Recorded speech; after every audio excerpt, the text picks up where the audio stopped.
Showcasing local talent, professionals, and everyday people making Salt Lake City what it is today. It's time for another episode of the I Am Salt Lake podcast. Let's welcome everybody out today to episode 318 of I Am Salt Lake podcast. My name's Chris. And I'm Chrissy. Hey, this episode of the podcast is proudly sponsored by Five Wives Vodka and the Salt Lake Barber Company, but we're going to tell you more about them later. Today on the podcast, we get to sit down and chat with our friends Monique and Jeremy Higginson from Market Source Real Estate. I believe this is the first time we brought any Utah realtors on the podcast, so it was a fun conversation to have. We got to find out what got them into real estate, how they eventually opened up Market Source Real Estate, and of course we talked real estate here in Salt Lake City area. Yeah, we got to learn a little bit about the area. You know, there's always more I want to learn. I know, and so right? It's tough to narrow it down into a quick conversation. It is. So maybe, you know, down the road we can bring them back on the show and talk more about Salt Lake City real estate. Yeah. We're going to play that conversation here in just a moment. Hey, we finally made it possible for you to leave us reviews on our Facebook page. So if you head on over to the Facebook page, you can leave the podcast a review. Head on over to iamsaltlake.com/Facebook. It will forward you to our Facebook page where you can leave the podcast a 5-star review. We love to hear from our listeners. Yeah. And if you want to leave a review, even a suggestion of who we should bring on the podcast, that would be so great. Feel free to leave that right in the review. And I'll give you a high five next time I see you. Maybe a hug. All right. With all that being said, let's jump into that conversation that we had with Monique and Jeremy Higginson when they came over to our office and got to share their story. Enjoy.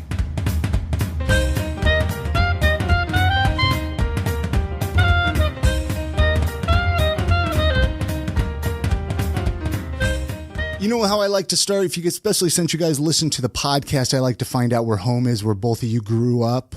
Did both of you grow up in Salt Lake City, or where's home? I don't know who wants to go first on that one. Monique, maybe? Yeah. So I grew up in what we now lovingly call Sugarhouse, kind of State Street area, 13th South. But back then in the 80s, it was pretty rough. You know, we had lots of gangs and... In Sugarhouse? Well, State Street. So like... On Harvard. Right. So I could look down the street and see the prostitutes at the end of the street, and we'd have drunk people walk in the house, and it was pretty rough. In the house? Oh, yeah. Yeah. Wait. Really? On Harvard in Sugarhouse area? Well, 134 East Harvard. Okay, so we're right off of State Street, yeah. Yeah, totally. Well, and my mom and stepdad were drug dealers of the neighborhood, so that's You another must kind have of... so many good stories. Oh, I do. I definitely Wait, you're do. not kidding? I'm not kidding at all. Yeah. Okay. Tell me, what's the most traumatizing Most thing people that don't happened even know to this, you? by the way. Just kidding. That's terrible. That's for a different day. Wow. That's fascinating though. I mean, Yeah. you have history that not a lot of people have in Salt Lake. Oh, I know, totally. And then at 12, I was taken away from my parents, so I went and lived with an aunt up high on the hill, and that's kind of actually where I met Jeremy. Okay, so that's I was kind of curious how the two of you met. We met in high school. Okay, wow. So high school sweethearts. No? Yeah. Yeah. Since I was 16. It's been 22 years. Wow. Yeah. I was always like kind of envious of people like you that they meet their sweetheart in high school and they stay married and it works. Yeah. It works. I knew a good thing when I saw it. Sure. I've made a lot of silly choices and dumb choices in my life, but I pretty much, right after we started dating, I pretty much knew that I was going to marry Monique in the beginning. So it is kind of interesting how it works out that way when you find somebody and you're like, I'm going to marry this person. You know, and sometimes people don't know right away, but when it hits you. What about you, Jeremy? Did you grow up here in Salt Lake then too? Yeah. It sounds like. So I grew up just above the zoo. Okay. And just my parents were not drug dealers. My dad was a stockbroker. My mom was a teacher, and I had a completely different type of a childhood than Monique.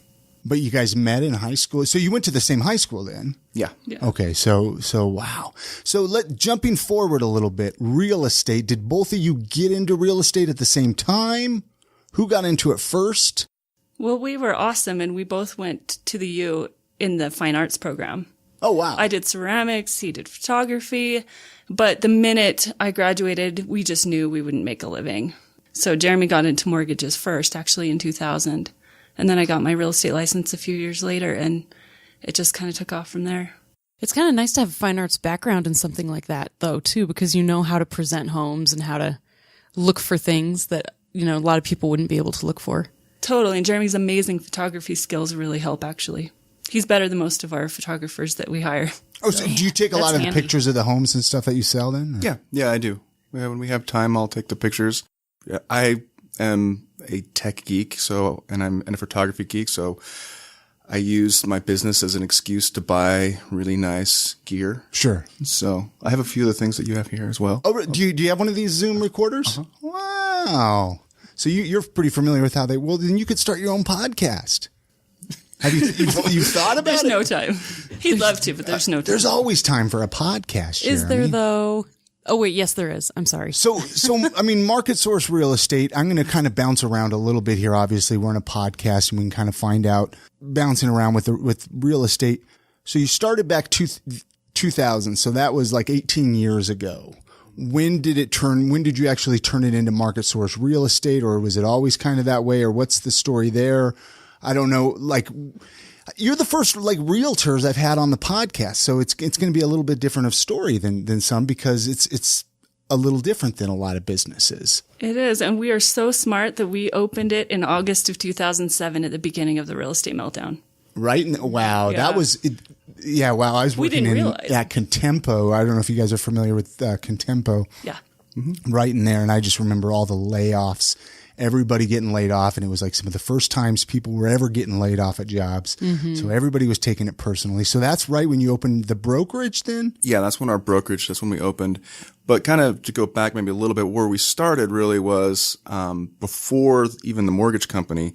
We started in the flipping houses. We were buying houses and fixing them up and selling them. As everybody's dream is, right? Everybody's Right. like, well, we can just flip houses and become millionaires. But we did it a little bit before it was really cool. We were just doing it as something to do. We were just destined to be self-employed. And so We were dumb kids. And we're dumb kids. And it didn't seem like a bad idea. Just like, oh, why couldn't I just buy a house and fix it up and sell it? And so we did that. And then what ended up happening was we were taking out a fair amount of mortgages. And one of my old bosses, he said, you know, if you're going to keep taking out these mortgages, you might as well get your mortgage license and save yourself a commission. I said, yeah, that's a great idea. So I did. And that's how I ended up getting my mortgage license. And then a few years later, Monique went and got her real estate license to cut out that other person that we were using. And So you got your real estate license before Jeremy, and then Jeremy, you got your license after her then, I guess. How long far after for Monique did you get yours? Do you remember? 2 years. About 2 years. So do you do mortgage also with No. real estate and mortgage? No. Okay. no. You're not a one-stop shop? We were for a while. We had two companies. And when the market crashed, we weighed our options as far as do we keep both of our companies going or do we get rid of one? And it was very easy to decide the real estate. Sure. Real estate agents have more fun than mortgage brokers. Oh, yeah. What kept you doing real estate through the crash? I mean, what motivated you? Yeah, because a lot of people kind of quit would after that, totally wouldn't quit. they? Or there were a lot of realtors bounced. 1-year-old twins we had to eat. Right. Well, and even those things sucked. I actually even got a little job during the meltdown. And there's just no way you can make the potential of what we can make with an art degree. Yeah. So we just knew it would come back, and we were so used to being self-employed, and we had kids and we needed flexibility. So we just hung in there. Didn't have a choice. Because I do think a lot of people, you know, they wouldn't have kind of, you know, kept on going. The market now in Salt Lake City compared to when you started, what are some of the biggest differences that you've noticed? Compared to when we started. Yeah, I mean, When we started, there were a million foreclosures around. The market was just slow. Things would lag on the market for months. It wasn't a great time to get in it.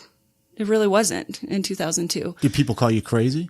Yeah, at the time. They're Yeah. like, oh, you're never going to make it. And actually, we had a lot of friends who were like, you're just going to go broke and whatever. And so we actually even stopped being their friends because they were so negative. Yeah, you have they to just you have to didn't believe surround in us. yourself by positive people who are going to actually help you succeed. Yeah, and I think that's when we learned that. And then, obviously, the market went gangbusters and crazy, 2004 to 2006, 2007, 8, 9, 10. It crashed. It was terrible.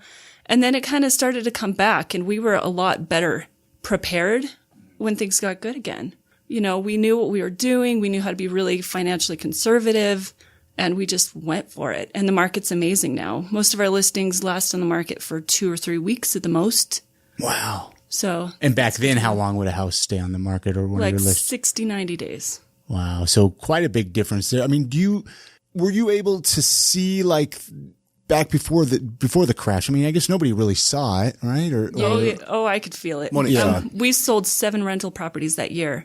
And it's a good thing we did because that's how we stayed afloat. Like of our own properties that we had. What do you think? I mean, do you see another crash coming anytime soon, or it's? No, I think it'll level out. We were at the housing forecast breakfast about 2 weeks ago, and they think that the housing market will be really great through this year, maybe next year, and then it's going to kind of taper off and be at normal levels, which is good. It's more sustainable. That'd be nice for buying a house. Yeah, well, I've heard that there's not enough houses for people moving here. Not even close. I think that's kind of a big problem. I mean, and I always talk about it, but the tech industry is booming here and it's just going to grow. A lot of companies are moving here from, Denver and Silicon Valley and to save money because it's cheaper here. And they're bringing all this work here and we're landlocked. So like, I'm scared that prices are just going to skyrocket and stay up. I don't know if it's going to happen. I hope it doesn't. They're supposed to still go up this year, next year, and then kind of level off. But there is a lot of new construction being built, so they're doing a pretty good job of hopefully keeping up a little bit with the demand that's coming, but we'll just have to see. We still live in a fishbowl. There's only so much land. That's why they're building in Syracuse, almost on where the lake used to be. What are some like up and coming areas that you like to give listeners or people that are listening that might be moving to Salt Lake? We have a lot of listeners that I know kind of come here, find the podcast, or moving to Salt Lake City. They don't know where to go. They don't know where to go to buy a home even. Let's kind of educate them a little bit that way. Maybe areas that they should look at or areas they shouldn't look at. I don't know. Is that a tough question for you to throw out at you guys? And there's some legal intricacies there. Okay, so you can't really do that. Okay, well, I can a little bit. No, okay, yeah, you're right. You're right. Can you do that? Well, what are areas like they say the West Side? Is kind of the new hip side. Is that it? Can we talk about that at all? Well, there's definitely hip areas. Growing all over the city. I think right now. We obviously our office is in Sugarhouse and it's just exploding like crazy. But, I have my personal favorites kind of across the valley. Can we talk about your personal favorites then, I guess? I really think that I think South Salt Lake and I think Murray have some huge potential over the next 4 or 5 years. South Salt Lake is, from everything I hear and read and talk to people that I know that live there, it's, they're really, from a city, they're doing a lot of great things to improve the city itself. And so I think that's going to only make the market better and better in South Salt Lake. And then Murray is also it's always been a decent place. And I think it's got a lot of upward mobility. It's still affordable, I think, in Murray, and South Salt Lake in comparison to some of the other areas. Yeah. And a lot of people that we used to sell in Sugarhouse now are buying in South Salt Lake, Liberty Wells, Murray, Rose Park. People are even talking Glendale, which I'm like, we'll see about that. But, some people think that's an up and coming area. I keep having people consider buying there and then they back off. But I think it's going to take off. Do you find that people are more willing to commute now as well? There was a time where everybody here was like, oh, if it was 10 minutes away, that was too far to drive. Now people are moving further and further away from downtown and they're like, okay, I'll drive 30, 40 minutes into work. Or something like that. When 10 years ago, I think it was a little less often that they would. I think yes, but also the city's being divided up to where, or the valley rather, to where, you've got people that are living, let's say, for example, use Harriman, it's the complete opposite side of the valley from where we are. But a lot of people, used to work in downtown and then so that was a long commute. But now you're living in Harriman and maybe you're working in Silicon Valley or Silicon Slopes. You're working in Utah County. You're using there's a lot more opportunity to not necessarily have to go to just downtown. Yeah. And so I think, yes, some people are willing to have a longer commute, but I also think that a lot of people don't have to commute as much. Yeah. Well, and the reason I ask that is because you probably see a lot more of that when people buy a home from you. They'll talk about where they work at, I don't know if I want to move there because it's, 8 minutes away from work. And people don't usually complain about that. A lot of people coming from California. Yeah, well, that's what I mean. They're just like, well, that's true. Wow. But the traffic is getting so much worse for people here. we're not used to how bad. And I know I have a friend who I work with who moved from New York, and she's gotten so frustrated with the commute from Liberty Park area to Draper that she's like, I'm just moving to Draper. Yeah. Like she's just done. So I think there's a time like out of Utah. I don't know. Is that as common? I don't know. And you guys probably really haven't dealt much with real estate outside of Utah at all, have you? No. Yeah, I couldn't imagine. We've never left. The problem is if you leave the state, you have to completely start all over again. Yeah. Right. So we'd love to move someday, but you guys specialize in older homes, right?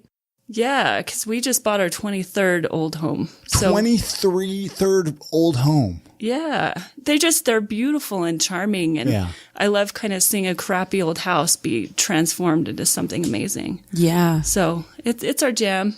That's awesome. Is that kind of why you decided to go that route? Because it's just more enjoyable?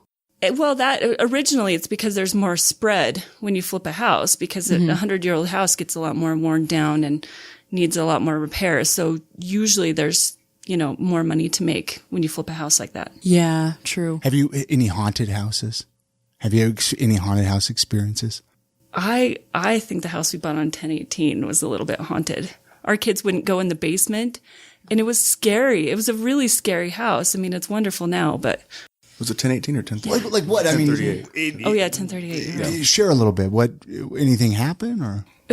It was just, that house just had, the basement had one of those enormous octopus style furnaces. I mean, like in Home Alone? Yeah, they're just where it's all, huge. hello, Kevin. Yeah, it was huge. And then there was graffiti in the basement, and it was musty, and it was not the nicest basement. The upstairs was pretty hammered as well. So it just is one of our houses that needed a lot of work before we made it really beautiful. So the kids didn't like it. I didn't like to be in the basement. It was scary. Have you ever had a house where people who were selling it or buying it thought it was haunted and you had to kind of like figure it out?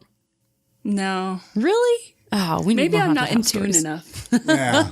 That's probably a They're good like, thing. We're getting out of here because there's ghosts here. Wasn't there a movie with that or something like that? These people were trying to sell a It home. was American Horror Story. Was that what it was? Yeah. Oh, yeah. That's That's when they're good. trying to sell that. Great. The And the home. realtor's like, oh crap, you caught me. Aren't you you're supposed to disclose that though as a realtor? No, that is not, that's not something you have to disclose. Really? Well, if there's like been a murder in the house, do you have to disclose that? No. Really? Wow, I thought that's interesting. Yeah, for some reason. I don't So anyway. buyers agents need beware, do your research. Yeah. Yeah. What would into you those recommend, like as a person? Okay, let's jump into that boat for a little while. Back to buying a home. When you say do your homework, do your research, what kind of things? I don't know. What are some good steps or things to tell listeners? If you're not good at fixing things up, especially like if that's not something that you think you can excel at, but you like older homes, what should you look for? Look for a house that's been remodeled. That's you start there. Oh, but those are expensive. They are expensive. But if you want to have a house that you doesn't don't need a wanna lot of fix it, work, yeah. then you either buy a new house or you learn. And Yeah. when we started with our houses, I didn't know anything like at all. I hired our first real estate agent was a general contractor, and when we bought our first house to flip, I said, okay, look, I want you to put me on crew. And I will work for you for free. I was paying him obviously, but just train me on everything. So that's how I started to learn how to do it. That's actually brilliant. I like that idea. Yeah, that was Yeah. pre-YouTube, where now everything you can. Well, that's what I was going to say. Is Figure it everything nowadays you can just go on YouTube and see how to do it. But even then, there's still something about actually being there and physically learning, on a crew that you can't really get that from YouTube. No. I wonder could anybody do that? I mean, I guess it has like a crew. I guess they could. It seems like any person who contractors would be okay would with be doing like, that. oh, you're going to pay me and work for me? Great. Yeah, it was a good That's deal. like a win-win for everybody. Well, and he can't really, when I messed it up and. He can't get mad at you. Yeah, he can't get mad. He I can't just have to pay fire him more you. money to fix the mistake that I made. So it worked out well. What about when they're looking for a realtor, right? Obviously call you guys up, come visit you guys, but hypothetically, let's say that's not possible or whatever, or what are things that they should ask realtors because they're not going to just call up the first one that they find, right? Or you shouldn't. Yeah, Like if you're selling a home or buying a home. Yeah, they shouldn't. I think what's important is that, I think that personality match is kind of important in some scenarios, but I think real estate is really hyper-local. And I think you need to hook up with somebody that knows that neighborhood that you want to buy in. They know the schools. They know the amenities in the area. They know kind of the lifestyle and kind of the people that live there. I think that's really important. I think that if you're buying an old home, you should find a realtor that understands old homes, that knows construction, that can spot problems. That's why we specialize in old homes. I think we can be a great resource for people. Because so often on Facebook, I'll see somebody make a post. Oh, does anybody have any realtor friends? And it's like, I don't know. That just seems like a weird way to look for realtors. See, but then I believe in word of mouth. Yeah. If someone does a really good job, that's true. Then I guess. It's like, okay. Like a recommendation or from a friend. especially for who to avoid. Word of mouth is great. Yeah. If someone is rough, you're like, don't go. Yeah, but just because it didn't work well with one person, they might work well with another. Well, that's true. You're so positive. I know. I don't know. I'm always trying to bring him down, and he just won't budge. No, it's good. I think personal referrals are really important because if you have a good experience with somebody, most likely the next person will too. Sure. Right. But if you suck and you do a terrible job, nobody's going to want to refer you. That's what we've built our business on is people love us. And actually a lot of people, they come to town, they're from out of state. They find us, we sell them a house, and then we're like best friends. It's crazy. We're friends with so many of our clients, but I notice that a lot in real estate, that the friendships continue. And I notice that more than most other professions. Why do you think that is? We have to get to know them to know what they're looking for. Yeah. And, their lifestyle. Generally, we work with people that we like and that are like us a lot of the time, as a referral word of mouth. If someone's going to refer to Monique or I, it's because they used us or they know us and they're already in that same kind of demographic. And so we end up just having a lot of the same friends from, over and over again. Well, and think of the example of like your cousin. Sometimes we'll work with people for months and months. You spend a lot of time with those people. You get to know everything about their family, their finances, sometimes a little bit about their like relationships with each other. So you get it's a pretty intimate process realistically. So I think that's why we become good friends. Yeah. Let's actually take a quick break. We need to play a message here from our sponsors. And then when we come back, we have some more questions to chat with you guys about. So hang tight. We'll be right back.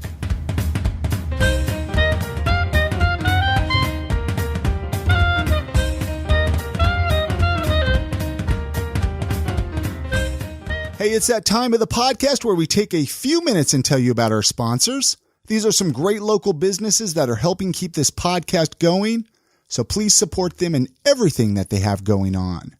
This episode of the podcast is proudly sponsored by Five Wives Vodka. If you haven't tried out this delicious local vodka yet, let me tell you, friends, you are missing out. They actually have 3 different flavors for you to try out. They have the original Five Wives Vodka. It's made from Utah mountain spring water. It's 100% distilled corn spirit, and it's gluten-free, which is a favorite of mine. The spring hidden in beautiful Ogden Canyon is inaccessible by vehicle, so the water is hiked out 5 gallons at a time. Five Wives Sinful is a flavored vodka with a delicious cinnamon taste, unlike any other cinnamon products that give you that cinnamon candy taste. Sinful is like a morning cinnamon roll with only 76 calories per ounce.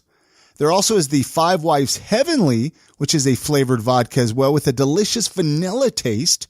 Heavenly's rich, buttery vanilla flavor comes through without coating your taste buds with sugar, and this results in more vanilla and less calories. Our friends at Ogden's Own Distillery are the masterminds behind Five Wives Vodka, and they have some of their other delicious liquors that are on sale right now for the month of February at your local DABC, which is the local state liquor store. They have the Madame Patarini, Underground, and Porter's Apple. All are $3 off for the month of February at your local DABC. Head on over to the Five Wives Vodka website, though. It's fivewivesvodka.com, where you can find out more about Five Wives Vodka and some really cool recipes as well. Hey, this episode of the podcast is also sponsored by the Salt Lake Barber Company. They are located at 10 East, 800 South, which is the corner of 8th and Main in the central 9th district of downtown Salt Lake City. They offer some amazing haircuts, beard trims, straight razor shaves. They are a true community barbershop focused on providing the best work environment possible and allowing barbers to always provide the highest quality experience while in the chair.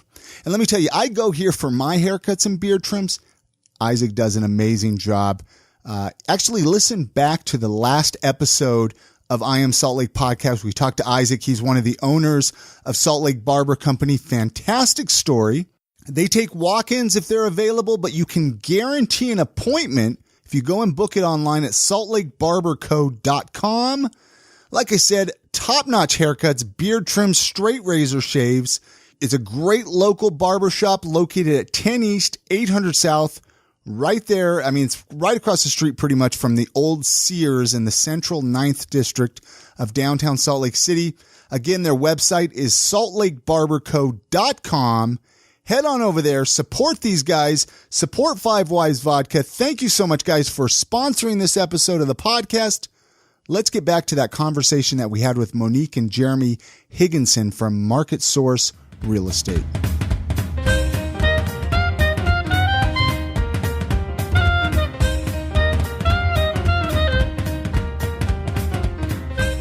Why do you think everybody wants to move to Salt Lake City? Is that a fair question to ask you guys? What do you see? I know we're talking about the tech industry, but there's got to be other reasons. There's lots of reasons. I mean, the mountains to me are one of my favorite things in Utah. But then we are still, even though it seems for us that have been here for a long time, seems like it's getting really expensive. If you're coming from the Midwest, it is really expensive. If you're coming from LA or coming from New York, it's cheap. Everything's on. Our clients from out of state, they're like, we should buy 2 houses. and the folks in the Midwest are like, oh my gosh, this house is 3 times as much, or from places in Texas where they're like, well, for $400,000, I can get, a 6,000 square foot house on 8 acres. And here I am, I'm buying a 1912 bungalow I can reach out and touch my neighbor's house, and it needs tons and tons of work and just perspective, I guess. But I think people, I think it's a pretty safe place to live. We were talking with some folks yesterday about it and at dinner, and they were just like, they were from Utah. Then they moved. They're like, we're out of here. We're never coming back. And then when they started having kids, they're like, no, we're back. Yeah. We're coming back to Utah. Yeah. Well, I moved away for when I'm in my early 20s out to the East Coast. I'm never coming back to Utah. Well, here I came back, I've been here. Yeah. And I moved away tons of times, and every time I did, I missed it and ended up coming back. There's just something about it that feels like home. Yeah. Yeah, actually, the people that just bought the house right behind us, they said the same thing. They came here for a job, then they moved back home for a while, and they were like, no way. Utah is where it's at. I think it's such a clean, safe city. I know our air isn't very clean most of the time, but in general, it's clean, it's safe, the taxes are low, it's affordable, people are nice, Overall, even though we have low spending per capita, I think we have really good schools because there's involved parents. There's a lot of reasons to live here. What are your tips to kind of shift gears just a little bit? You have a family. Do you have any tips for managing your own business, for managing a family as well as a successful business? Have a house cleaner. Don't beat yourself up if you can't cook dinner every day of the week. I like that first idea. Can we do that? We'll talk off air. Oh, okay. No, I don't know. I mean, there's a lot of people and a lot of entrepreneurs in the area, and they're always looking for tips and suggestions from other entrepreneurs, people, that are doing their own thing, having their own businesses. And that's why I was just wondering. Especially when you're working together, you're juggling both business and home. That's a lot harder than trying to juggle that and then have a separate home life. We don't really have a separate home life. That just kind of doesn't exist. Feel like it exists. It's all just flowing together. But what's nice is that our type of business, a lot of our clients have these things called jobs, and they're usually during the day. So for better or for worse, we meet with clients during the day plenty of times, but it's usually after hours. And so and sometimes on the weekends. And so what ends up happening is, we can still manage the family aspect.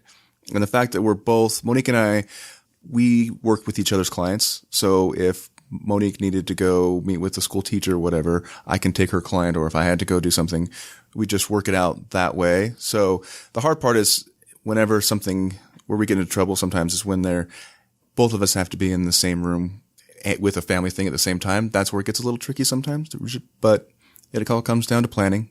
And at least one parent gets to be there, Yeah. right? Yeah, totally. It's pretty good. How do you keep yourself motivated? Like those moments that you're not motivated to do anything. We all kind of have our little things that we do to kind of lift our spirits up. How do I stay motivated? I know how Jeremy stays motivated. He picks something he wants to buy and he goes after it. Little retail therapy. Well, toys. Electronics. I like to buy new gear and whatnot. And Do you set goals for yourself? Like, if I can do this, then I can buy that. yeah. I used to be, that was very true. Used to be very much like, I remember, just before my 20-year high school reunion, the 10-year high school reunion, it was just before the crash. And it was, if I hit the certain goal, I was going to buy myself, what was it? A Lotus. A Lotus. I was going to buy a Lotus. And What's a Lotus? Is that an electric car? no, Lotus, no. What is It's a cute little sports car. It's a cute. Okay, so I thought it was a car. I was like, is that a car? And it was just, it was so close. And then the market started going, just crashing. And I was like, okay, well, I'm glad I didn't buy that. Were they really expensive? It wasn't too bad at the time. It's like a 2-seater. Midlife crisis 50 car, grand right? or something Yeah, like that. yeah. But when you have a family of 5, a little 2-seater Doesn't make sense. doesn't make any sense at all. So No, and I'm a total nerd. I'm motivated by stability and hitting numbers and putting money into retirement, and I know that There's makes me nothing sound wrong super with that, boring, though. but- No, that's actually really good. Most of us should be motivated by that. Yeah, well, and I'm motivated when we hit our numbers. Every year we put forth a goal. We're like, we've got to make this much or close this many deals. And every year when we write it down, we make it every single time. So since we started doing that like 4 years ago, it's amazing what goal setting and kind of tracking your goals weekly or monthly can do. So besides real estate, you talk about your toys, Jeremy. What are some of your other things? Like what are some other things that you enjoy doing? Hobbies and interests. I mean, I love snowbird. I all year long. Big skier. I like to ski, but I just enjoy being up there. Why? What? Well, it's beautiful every time I'm there, even when it's really, really cold. But I also have this. I was a swimmer in college, and then I got burnt out from swimming. Then started running, and then the last few years I didn't do anything very much last year. But I started doing triathlons, so I'm usually biking, swimming, running. Triathlons. That's hardcore. Well, and your new hobby, What's your new hobby? What's my new hobby? you're brewing beer. Brewing beer. Yeah, that's a good one. I've always wanted to brew my own beer. What have you learned? Let's talk about this for a second here, Jeremy. Okay, well, it takes a lot longer than I thought it was going to take. But I also have learned from, a lot of my friends did it when we were younger. But I also, if you have, like everything else in life, if you have the right tool, it makes things better. So I bought some pretty decent equipment. Just shout out to the guys at the Beer Nut. I walked in there, I'm like, I want to brew beer. And they were like, okay. And they gave me a book and then answered my questions. And then I'd come back 2 days later and have 9 more questions. And then eventually I just said, okay, all right, I'm going to do this. And so I'm only on my second batch. Yeah, that's what I was curious. How many batches was it good? Did you drink your first batch, second batch? It was really good. It was really good. You're not saying He'll have to bring you some. Yeah, I was going to say, was it? Because I've heard sometimes it could be really, really bad, and you don't even want to drink it. But yeah, It was really if you have good, like I say, if you have the right equipment and you follow the instructions very carefully, everything I read a lot, it just has to be, very, very clean and sanitary. That can ruin a beer really quick. do you feel like an outlaw? I would feel like an outlaw in Utah, right? Like we're brewing beer in Utah. It seems like it's wrong. Or something. It does seem weird, but I get over it pretty quick when there's a keg in my fridge downstairs and I can just pour it right off the tap. Yeah. I was like, oh yeah, that is nice. That's the way it should You can have guns. You should be able to brew beer. Well, Yeah, right? It's so well. You should be able to distill your own liquor too. I mean, come on, we're adults, but yeah. Yeah. I think that's that can be a little more dangerous, I think. Well, yeah, I guess if you have your own still. I don't know. I've always wanted to like brew beer, hard ciders, pear cider. Yeah. Different things like that. What about you, Monique? Any hobbies and interests that you keep you busy besides selling homes? No, I'd like to have hobbies again someday, but my hobbies are really just meeting new friends and networking. It just it's part of the package, but I get to meet so many fun friends. I'm part of the Utah Women's Networking Group and some other groups, and I meet some amazing, powerful women that own businesses. So it's probably important as realtors, right, to get out there and network and be part of that. That's why the little spare time I have, that's what I'm doing. I do ski. I love to garden. I have 3 kids. There's not a lot of time for much else, as I'm sure. Yeah. You can How old are they? 11, and 14. Wow. So you're at the fun age. Oh, I don't know about that. Fun is an air quotes. The boys that are 11 are fun. The teenage girl's a little harder, but My she's daughter's fantastic. actually turning 14 this month. Oh, I have a book for you. You do? Oh, yes. Wonderful. It changed my life. Wait, what's it called? Untangled. I actually I bought that. Yeah, I was going to say, you have to share the title of the book because you're going to leave listeners hanging, right? I started listening to it on Audible, and so far it's great. It will make you feel so much better about being a mom of a teenage girl. Oh my gosh. Yeah. Yeah. Well, you guys were teenage girls once. It doesn't matter. Being a mom is just a whole other thing. Like being on the flip side of that coin. Right, and I wasn't totally like different. that. I'm sure you weren't like that either. You know what? I know it's easy. Okay. But for real, I really wasn't. I was like, come on. I wasn't either. I really wasn't. I listened and I did what I was told. But parenting is tough is basically where I'm going with that. Totally.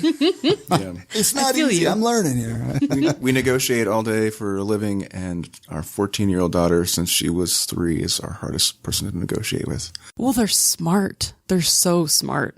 I think she's it's the smarter day and than us. age that we live in. Yeah. What about most memorable concert or sporting event? Do either one of you guys have a concert or sporting event? My first concert was the Rolling Stones. Really? And that's still the best one. Where did you see that at? At Rice Stadium. Approximately what year? 80s? 23 years ago? 94? 94? Sure. Okay. Yeah. It was 94, 95? I think it was 95. We were in high school still. It was an amazing concert. And luckily that was my very first. It's crazy. Wow. That would be a great. What about you, Jeremy? Well, I have to say that was probably one of my favorite concerts as well. No, if I had to pick one, that really was. We didn't go together to that show. Did you guys know each other then? Mm-mm. Really? Not then. You just randomly were at the same. Well, I guess back then there probably was. It was like that was like the event.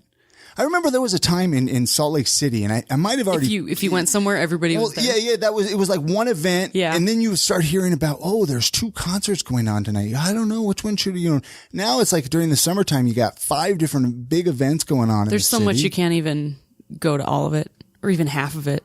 What? Well, let's talk about that for a little bit. Salt Lake City. I ask these a lot on the podcast, obviously, like people visiting. I mean, I expect some good answers from you guys, right? You guys are out and about in the town. If someone's visiting, what are areas of town? What are things that they should check out, visit?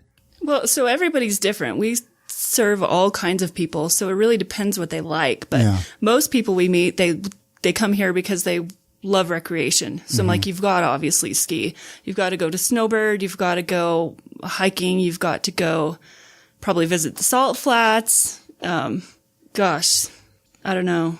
Well, I would say if you're one of my favorite things to do in the summer is the Red Butte concert series. If you happen to be beautiful in town during one of it's just the funnest venue.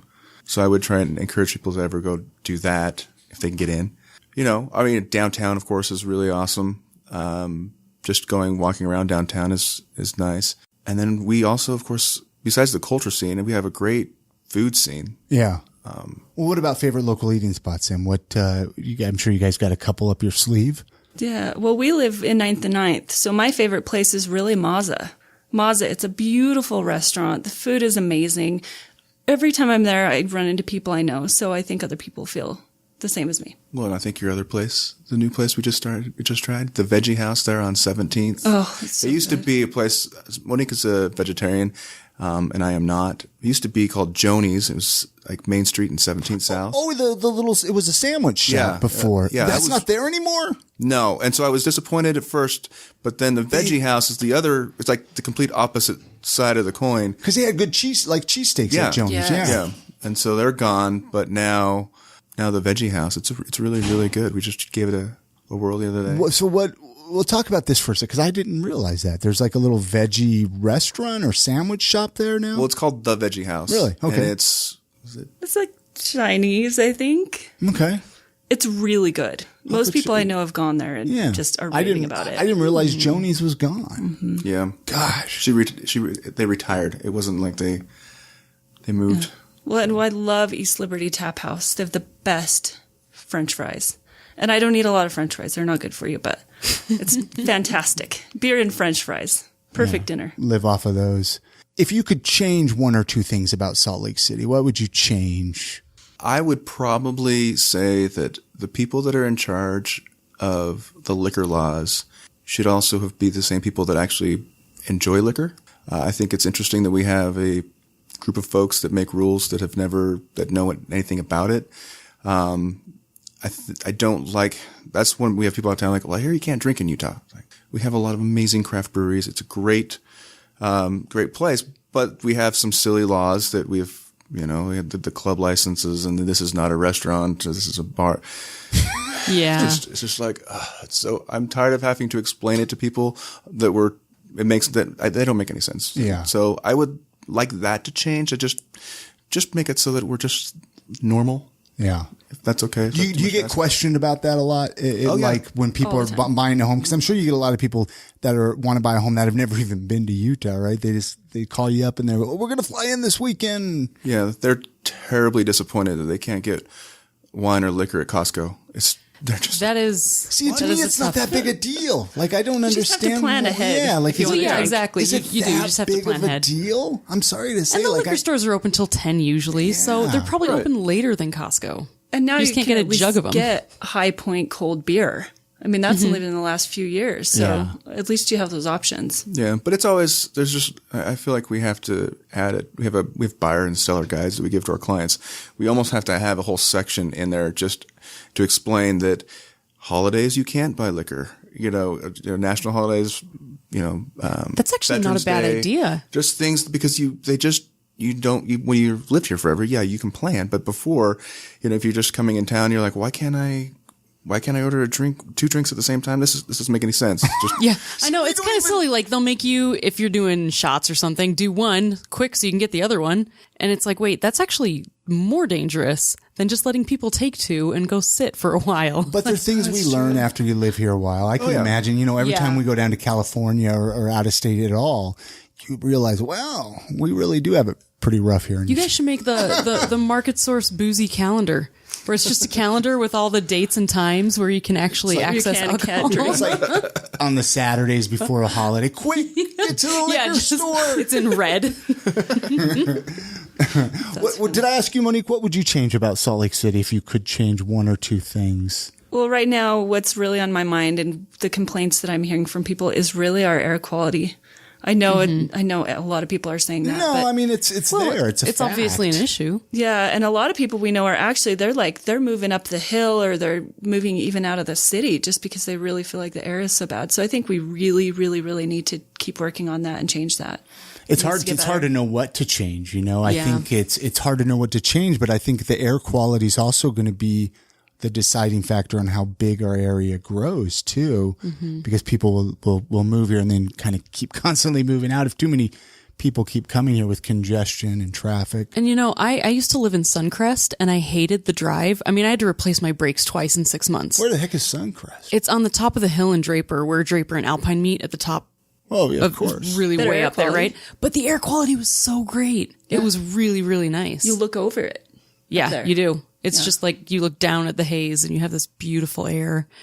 So it's definitely pros and cons. Yeah. You look down, all those suckers looking at this one. It is amazing though. You go up to Park City and it's nice like, to feel I better can than people. breathe, Yeah. What about Salt Lake City misconceptions? What do you think like a big misconception about Salt Lake City is I'm noticing more and more listeners of this podcast outside of Utah. So let's inform them a little bit here. I have a funny story. We were in Florida over Christmas or after Christmas and New Year's, and I was getting a cup of coffee at the hotel, and this guy started making some conversation, and he asked where I was from. I said Salt Lake, and he's like, "Oh, so how many wives do you have?" Just the one, just for now. Yeah, I can't believe that still lives. It's like, okay, so I mean, I think most of us only have one spouse. I think that just put it out there, but yeah, I think that's one that needs to die. No, Mormons don't have horns. But we all kind of have ideas, right? Like you think of a state, Pennsylvania or New York or Florida. Like Pennsylvania, they're all Amish, right? Yeah, you think you have these thoughts in your head of like, oh, is there paved roads there, you know? But when we're all kind of the same. Yeah, well, and people think that everybody here skis, and in fact, a lot of people I know don't ski. I've snowboarded a handful of times, but never skied. Yeah. And I've never done either, and I'm not going to start now because I'm too klutzy and I'm too old. So You're never too old, Chrissy. My 70-year-old grandma skied with me the first time I skied. Really? Oh, yeah. Is she any good? Wow. Well, not anymore. She doesn't ski anymore, but she was good. Yeah. She was with it. Is there anything that we didn't talk about that maybe we should talk about, Chrissy, before we wrap this show up today with you guys? Or Jeremy I would say or like, Monique? Yeah. I love asking what kind of advice, just general life advice, would you give people? That's a big question. Come on. Chrissy. We're the Buddha moment, guys. Let's do this. Listen to your wife, and life will be good. There's a lot of truth there, Jeremy. It's worked for me. Yeah. Man, and just play whenever you can. I think we've worked so hard and we forget that you've got to stop and have fun, or you just can't keep going. And in Market Source Real Estate, you guys, let's run down the list. I mean, obviously, people can come to you if they want to buy a home, if they want to sell a home. Now, actually, we didn't talk about your area. I mean, you anywhere in Utah, right? Or what, does Mostly that matter? just in the Salt Lake Valley. You know, every once in a while we'll sell something in Utah County or Tooele or Davis. Our core market area is Salt Lake. But our office, we are moving into a new office March 1st, right next to Sugarhouse Coffee at 2015 South and 11th East. So, like, literally the heart of Sugarhouse.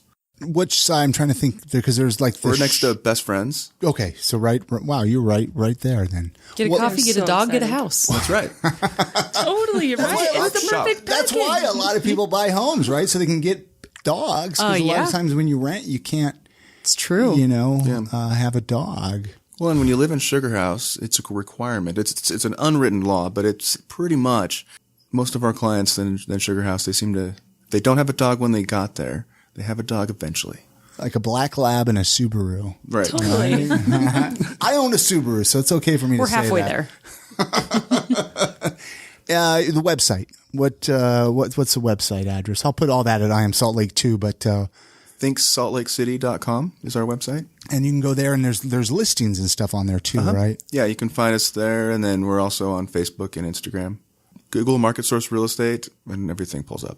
Well, thank you so much, guys, for coming and doing the podcast, and thank you for being sponsors of the podcast too. It means a lot to Chrissy and I and the listeners that we're able to keep the show going. So Yeah, well, thank you. We tried last year, but you were all full. Yeah. So we're excited. Well, very cool. Thank you so much. We'll end it there, and I always tell people let's catch up down the road. So thank you. Thank you. Thanks. All right. Many thanks again to Monique and Jeremy Higginson for coming on this episode and sharing their story. All of the links to get in touch with them and connect with Market Source Real Estate, they're going to be on the website at iamsaltlake.com/318 for episode 318. And while you're there, feel free to browse through the back catalog of episodes. I'm sure there's one or two that you haven't listened to yet. Oh, yeah. And I mean, if there's something you're interested, some area of Salt Lake, if you're a foodie, you can look through the food section, get to know people who are in the food industry. Or if you're into comedians, dig through those comedy. We've talked to a lot of comedians on the podcast. Somebody was just telling me the other day, though, Chrissy, how well we have it broken down and how well it is to go through the back catalog, because there's so many episodes. Sometimes people don't even know where to start with the podcast. Yeah, exactly. Hey, I'm not sure if we have any St. George listeners out there, but I wanted to let you know that I'm going to be speaking at the Outlier Podcast Festival that is happening in your town on May 11th. It'd be great if we can meet up and connect somehow, maybe grab a coffee or something, a sandwich. I don't know what you have in your town. And if you have a podcast or interested in starting a podcast, you're going to want to attend this event and be at it. There's going to be workshops and speakers talking about, how to start your podcast, how to get your podcast more listeners and monetize. If you're already doing one, how to improve your podcast. Hey, and maybe you could talk Chrissy and I, if you need a carpool down with us from Salt Lake City, we might have some room in our vehicle. Yeah. So feel free to reach out for that. And let's do a road trip. Hey, I Am Salt Lake road trip. I think it'd be fun to get to know the listeners. It would be. That way. The website where you can find out more about the speakers and the event, you can buy your tickets. They're going to be at outliercs.com. Go check it out. There's some great speakers, speaking at that event. Hey, that's going to do it for this episode. Many thanks again to our show sponsors for this episode, Five Wives Vodka, which you can find at fivewivesvodka.com, and the Salt Lake Barber Company, which you can book your haircut online at saltlakebarberco.com. Don't forget to connect with us and join our Facebook group. You can find it by going to iamsaltlake.com/group. We got a great slew of listeners in there. We talk everything from how awesome Salt Lake City is, keep you up to date on events, and we talk about the episodes of the podcast. Again, you can go to iamsaltlake.com/group. This will forward you to our Facebook group. Hey, you all have a great week. Get out and enjoy the city. Support local. We'll see you on the next episode. And good night, Grammy.